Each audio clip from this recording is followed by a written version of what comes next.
Thank you for joining me for this week's Weston101. I'm Piper Goodeve, Director of Education and Artistic Associate here at the Weston Playhouse.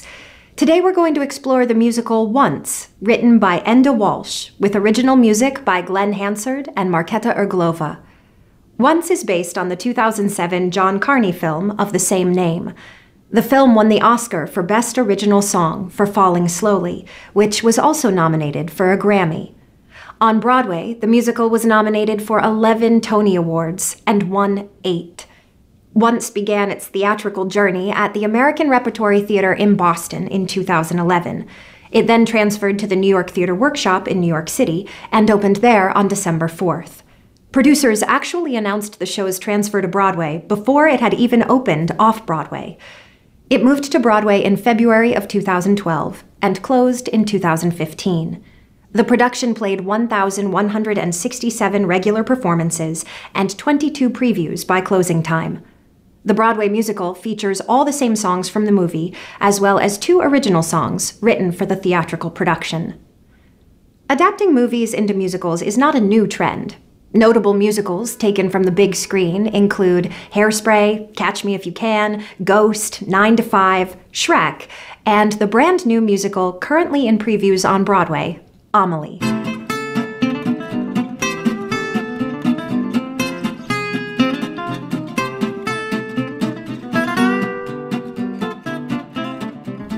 Turning a movie into a musical is not without challenges, however, and some are more successful than others.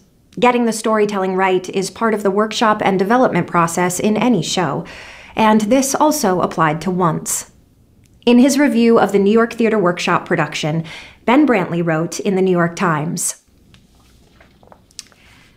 "In translating Once into 3 dimensions, the playwright Enda Walsh and the director John Tiffany haven't steered clear of what were probably inevitable excesses.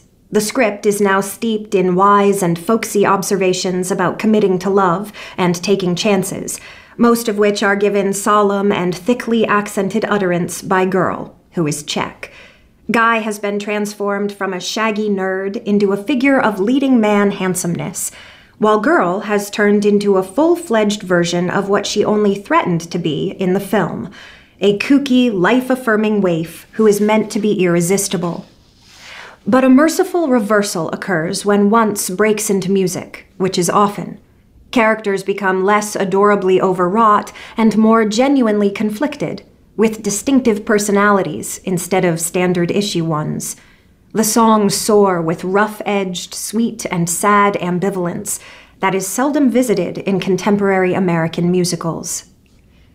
Brantley later reviewed the Broadway production and said, "When I first saw the musical Once at the New York Theater Workshop last December, it registered as a little too twee, too conventionally sentimental for the East Village.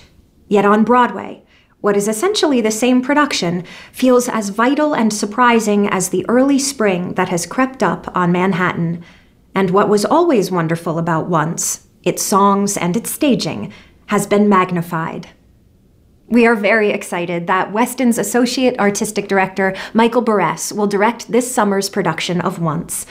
Weston audiences will remember Michael's work on Next to Normal, Peter and the Starcatcher, and last season's Round and Round the Garden.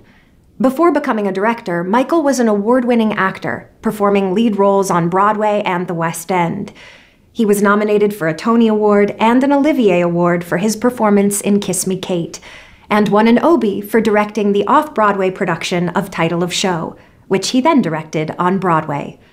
To say that we are thrilled that Michael will be back in Weston this summer to direct Once is an understatement, and I had the great pleasure of sitting down with him to chat about his varied career and the upcoming production of Once. Michael, thanks so much for talking with me today. I could not be happier to be here. I'm so glad. Yes, we are actually in Weston today, so that's great. Snowy Weston. Snowy Weston. So I'd love to start with how you ended up directing here at Weston. About, 10 years ago now, I was working on a show called Title of Show, and Steve Stetler asked if we wanted to come up for a writer's retreat, so we came. I think it was actually in January, but it was a similar situation to what we currently have.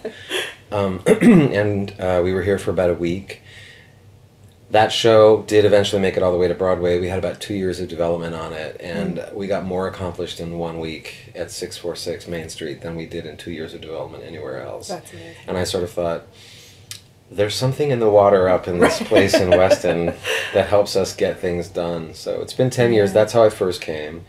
I've always been a director at Weston. I have never come here as an actor. Which is amazing, since that was how you started in the theater, right? That's right. Yeah. Can you talk a little bit? I'm really curious about your trajectory from actor, dancer to director, associate artistic director now as well. I think, in truth, I've always sort of thought like a director. So even though I acted for many, many years, I never really thought about my individual responsibility. I was always hanging out with the musicians and with the technicians and stage management and watching the directors and really thinking about the way in which my little part fit into the whole. So I really sort of consider my mindset having always been a director, but it wasn't until about 12 years ago that I started to actively pursue it. And I have done both for many years, but I'm really starting to focus more and more on directing. I find that it utilizes more of the skill sets that I've developed through the years as a performer. I still love performing, and it's a different muscle, but I think they complement each other in a way. I think working with actors who know that I am also an actor when I'm directing them makes a huge difference in the room. There's an understanding, I think, an empathy for their circumstance. Well, and a shared language too, right? Right? That you can communicate differently, having had that experience. Yeah. So how do you think, going off of that, how do you think you approach directing differently because of your performance training versus maybe if you hadn't had that? That's a very good question, Cooper. Thank you, Michael. I think I can't just turn off the muscle of the actor in me. So when I first get a script of anything, if it's a first draft or if it's even a conversation with writers who have an idea but they don't have a draft yet in development, part of my brain always reads a script or talks about character through the character's point of view, because that's how I started, and that muscle's very alive in me. And I can't not imagine myself sort of being inside the play. While that's one half of my brain, and the other half of my brain is looking at the big picture and trying to see what the essence of the writer's intent is, and try to sort of refine that and amplify that. But that never really goes away. So even when I'm on the floor in the room with actors, male or female, it doesn't have to be a character I would necessarily be right for. Right. I'm looking at it from the point of view of what it means for the actor to risk that way. Even though all of us, no matter what your participation is in making a piece of theater, everyone's piece is instrumental, essential, and if you pull, it's like a Jenga puzzle. If you pull anybody out, the whole thing collapses. But at the end of the day, when it's in production, an audience is watching those people that are standing on stage, so they have a different kind of responsibility. They are palpably, tangibly visible, and I think a sympathetic point of view to that kind of exposure helps a lot in the room. Absolutely. They always know I'm thinking about that piece of them that is showing themselves so publicly. I think a lot of actors feel lonely because their point of view, it's such an independent track on one hand, but if you're thinking about the way in which you fit into the larger puzzle, you immediately have a sense of belonging and a sense of community and family, and something I think Weston has done exceptionally well. Absolutely. And hearing you talk in the rehearsal room the other day on Deathless, the new musical award piece, about how, again, going back to this loneliness and community of how everyone is connected. And I think especially in such a short process like the new musical awards, where you have 3 days, 2.5 really, to put on this wonderful concert experience for everyone of a new work that's still being rewritten. You said something in the room that was like, just look at each other. Just know that you're all just here in this room together. And now we're safe and we're good and nothing bad can happen. And if it does, we got this, you know? And I just thought that was it was so wonderful. And so I saw the whole room go, you know? It's hard to be reminded. We're perfectionists. We want to do what we think is the best possible work. But what's interesting to me is that it's perception. Sometimes the best possible work is flawed. Yeah. It's human. It's inviting when you see someone who hasn't gotten so on top of execution of material that it's so polished that it feels inhuman and you can't reach them, you can't feel them, as opposed to someone who is clearly wondering what they're saying next, but they have enough command that there's this sort of vibrancy, truth in what's happening. You're not worried for them. No, but you're wondering what's going to happen. It's hard to maintain that. Yeah. When you go farther into full production, Yeah. it's hard to stay in that sort of spontaneous magic. Right. That's when real training and real crafting comes into play. Yeah, definitely. But right now in development, it's like a little window into humanity because it's imperfect, and that's humanity. Yeah, absolutely. That is art. Never perfect. And I totally respect people who want, and myself included, who want to like get it right. I have no idea what you're talking about. Right. But there's no right. Right. It's about being honest, about being present and true, and having enough of a foundation that feels supported. That's great.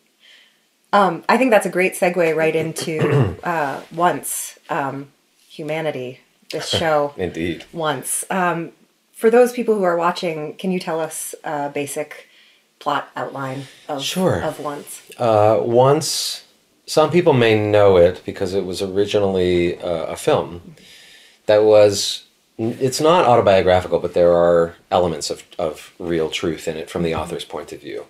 It's a story about an Irish guy and a Czechoslovakian girl who find each other and go on a very interesting journey of love and discovery about who they are and what matters to them in their life. Like in a nutshell, that's really it. And they use their music and their connection through their music as the common thread of this love story. And does it take place over just 1 week? I think that was the movie, but I don't know Yes, if that I was think it's also in actually 6 days or 6 something days, like okay, that. Yeah. a theater working week. That's right. Everything has a theater reference. Right, yeah, there's nothing happening on Monday. I'm curious to know your take on the piece, aside from just the basic plot. We've been talking about humanity and loneliness, and that seems to me to play a huge part in this piece of these two lonely people looking for a connection and finding it in an unexpected place. And I'd love to know what your thoughts are on that and what your vision is for your production that you'll do at Weston this summer. Well, first of all, I think that's a very poignant and beautiful point of view, and I could not have said that better, so thanks. But I think, I will say this, like for me in my work, and actually in my life, I'm lucky to have true primary relationship love in my life. And I've worked hard for that, and I am incredibly proud of it and grateful for it.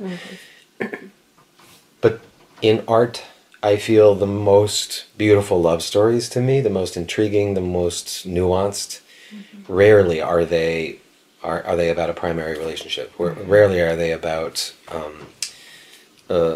spousal love. The love of friendship, the love of community, siblings, parents. Those love stories to me, because they avoid the tropes, I think, a little bit more, a little more easily. And there's something about the story of Once, and these lonely characters who are a little lost in their lives, as we all are from time to time. It doesn't have to be a catastrophic wandering, but there are these chapters where we lose ourselves or we don't know what's coming next, and we become available to the unexpected. And they're both in this place, and they find each other, and in all of the unexpected ways, they teach each other. They reinforce what the essence of the individual actually is, with respect and love. And although there is an aspect of a primary love story like that, a spousal love story, that is not the thrust of Once.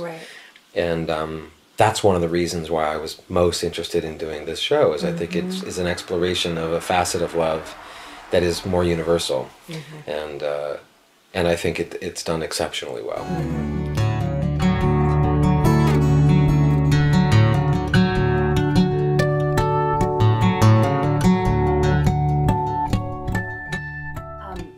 Let's talk talk a little bit about something that's very unique to Once, though becoming a little bit more popular now, the actor as musician.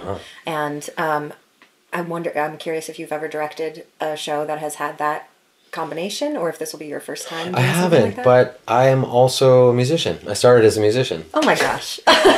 Before the gymnastics, before the dancing, before that, I was a musician. Wow, and, that's great. What did you play? I played B-flat clarinet, alto saxophone, bari sax, and jazz band. Wow. Which at the time was much bigger than I was. I think, and I play piano as well, but there's something about the musicality of life. It's not just about literally creating music. Yeah. It's the musicality in a play, for instance. I'm always looking at what the musical arc is dramatically of a play. Yep. Like any good piece of music, it needs to have an intentional structure. And so in that respect, I always am looking at sort of the way in which music plays into the storytelling. But to literally have actors that are playing instruments as part of as the orchestra for the show, in addition to being in the show. It's in this show, I feel like it's an essential aspect of what it takes to make this story. Sometimes it's a device. Sometimes it doesn't work very well for me. Yeah. Because it's sort of, look how clever it is that, and sometimes it's done well. Don't get me wrong. Yeah. I'm not poo-pooing the idea of it. But in this show, it is an essential part of showing who they are as people. Yeah. And of their relationships to each other, of their community. Yeah. They literally do play as authentic musicians within the story. They are musicians. Yeah. They're not, it's not like a stockbroker who suddenly pulls out a tuba and starts playing. Right, exactly. Although I'd probably watch that too. Right. I remember when I saw it on Broadway, just being so struck at how each instrument matched the character. That I couldn't imagine, forgive me, I'm forgetting the name of the character who plays the violin, like aggressively and like hungrily. And I was like, there's no other instrument that she could have been playing. It was so perfect. What's interesting about it is that it's not, in the licensing, it's not dictated who plays what. Oh, really? Yeah, Oh, wow. you can't, okay. but then it becomes about personality. Right, and finding how That's you're right. how you with your specific cast And are gonna even the treat instrumentation is not specific. You can have a different number of guitars, for instance. You can have, which is very interesting, and that is something I have never dealt with. Yeah. So I'm curious to see that, like, the musical director's function in a show like this is so active and exciting and malleable. Absolutely. That I like that because it becomes personal then. Right, You feel like you're making something that is what everyone else is making, and it's also something that's only Totally yours. unique. Absolutely. Are you also going to be choreographing it? Uh-huh. That's wonderful. And how will the choreography, I'm curious to know about how the instruments are going to affect the choreography. Me too, Piper. Well, come back this summer, everybody. Honestly, I'm excited about, Yeah. Sometimes you don't have a lot of time in Weston, and I usually come very prepared with a game plan and staging and transitions and all that. I'm really looking forward to having a loose structure, but also really capitalizing on what people are bringing in personally to the room. Yeah. I think the lack of sort of really specific choreographic structure is liberating. It depends on the actor. Sometimes they're like, you tell me exactly where I'm supposed to go and I'm going to do it for you 8 times. And I say, okay. And then there are some people that are sort of like, well, that can't really, the way I play or what I feel makes me authentic is when I don't have to worry about being inside of a specific structure. Right. So I think it's going to be a really interesting process individually in the room. We'll see. Exciting.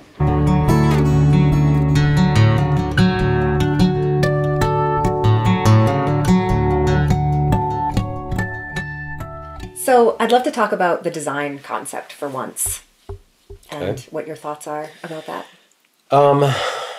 Well, much like the way in which the love story sort of is a traditional love story and a very not traditional love story, I think the beauty of the way that the piece was structured is that there's room for a very personal point of view. Whether it's the musicians and the way in which they may or may not be well suited to this instrument, so let's move you to this instrument. Same thing is true, I think, with the physical production. There are moments in the play where we move very swiftly from one environment to another environment. And I think often what happens is if you're trying to create something that is there's a contract you establish with your audience. If you have the kind of show that requires a completely realized literal world, right, you have to do that, and then the next act is another completely realized visual world. That's one kind of show. That's not this kind of show. There's an amorphous quality to the way in which we move from place to place. Lighting plays a huge role in that, where although a great deal of the play does take place in an Irish pub, there are also moments that are in bedrooms and by the water and in a music store, and so being able to sort of quickly move and to isolate into another environment and then step back into another world means I don't want the world to feel too literal. I want it to have enough nuance that it feels warm and it feels specific, but it has to stay flexible. When I did Next to Normal, for instance, here, because it also moved very quickly from location to location, so I think something like 72 scene shifts or whatever. Oh my gosh. I asked the designer to create a couple of convertible pieces, like the dining table in the living room got pushed across the stage, dropped one side, flipped the other side, and suddenly it was her piano in her rehearsal room. And that sort of camaraderie between the company and the way in which they're all interdependent is also, I think, exciting for the actors, that they are relying on each other for locations. And so I think that for me is a very important part of approaching design for once, is make it specific enough that it feels honest and authentic, but also malleable enough that it can really move, because that's kind of how life is. Yeah. It's always morphing and changing, and Definitely. emotions move swiftly, unexpectedly, and I want the physical world to be able to sort of reflect that. And certain locations can evoke different emotions. Absolutely. And colors and brightness. There's all kinds of ways in which you can use design that I love. I have such great respect for designers. That's something I do not do. But I know what I like, and I think the way in which they participate in storytelling, not just sort of give you an environment on which to tell your story, but actually get inside and be an essential part of my experience as an audience member. Absolutely. Of how I'm interpreting this story through light, through the structure of the set, even if it's like a very symmetrical design. There's something about looking at perfect symmetry. If that's your point, if what you want to say to your audience is this is confining, it is specific, it is rigid, and that however that you think that makes them feel, if that's what you want, great. But if what you want is to stay flexible and you want them, again, Next to Normal, one of the things we did was we had the option of creating something that was perfectly symmetrical for when Diana was highly medicated and it was very unnatural. And then there were times when she was sort of off the deep end, when we were able to move the portals all the way to one side, and it almost felt like the stage was listing. And even if you're not conscious of it, there's a part of your body that feels the imbalance. Yeah. That's what I like about what design can do. So I think our goal with Once is to break it down, to look at the ways in which story is being told, what kind of emotion we want it to evoke, and then utilizing the space to help reinforce it.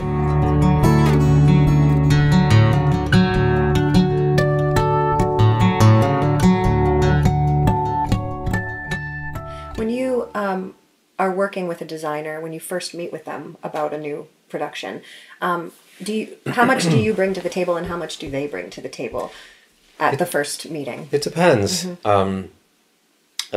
depends. And I tend to bring, I think, more than a lot of directors. but that's fun for me. Yeah. And I'm directing something else very soon in New York, and I had a meeting with William Ivy Long a few days ago, who's doing the costume design for me. And, you know, being in William has designed for me as an actor several times in Broadway shows, and going into his atelier, or whatever he calls his studio, in Tribeca, and seeing the history and the mannequins and the books, and it was so exciting. I just wanted to dig through everything. That's one avenue. It stimulates sort of color, and silhouette is very important to me in costume design in particular. I'll build color boards, mood boards, use photographers, artists, painters, other works that stimulate sort of the environment that I like. I don't ever want to offer anything that's so specific that it leads them down the garden path. Right. But I want to create a mood board essentially, for them to have a sense of the show. I also personally, I believe that at some point in production, it's not only my job to know if something fits in the show or doesn't. If I'm doing my job well, a designer, an actor, if something happens or if someone's asked to do something, we should all be able to say, oh no, that's not this world. Right. Right. I like empowering everyone to know, to feel like the world is full enough that they understand what is appropriate and what is not.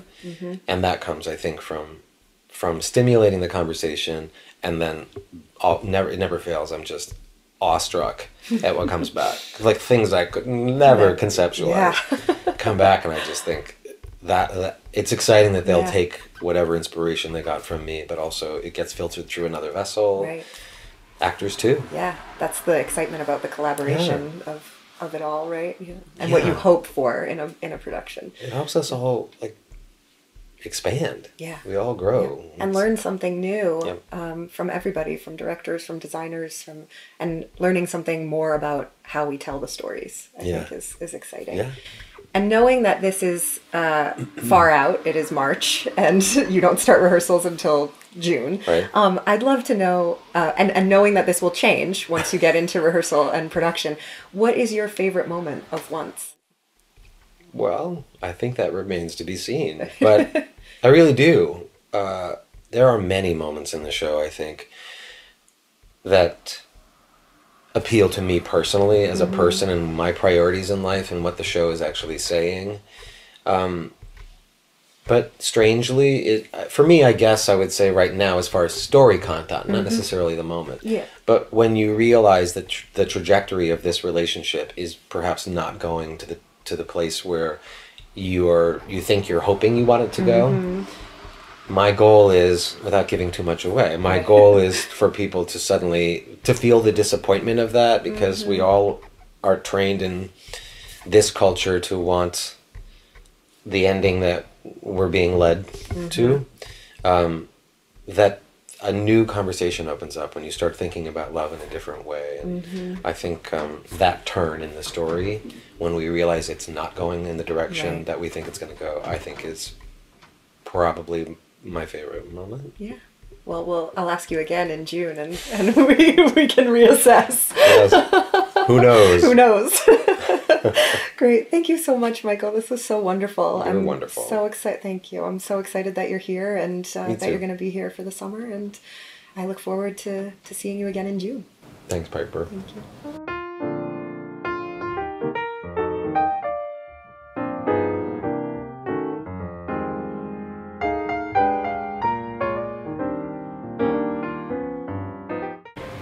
Whoa, we're in a blizzard. Okay. Don't worry, we're all fine.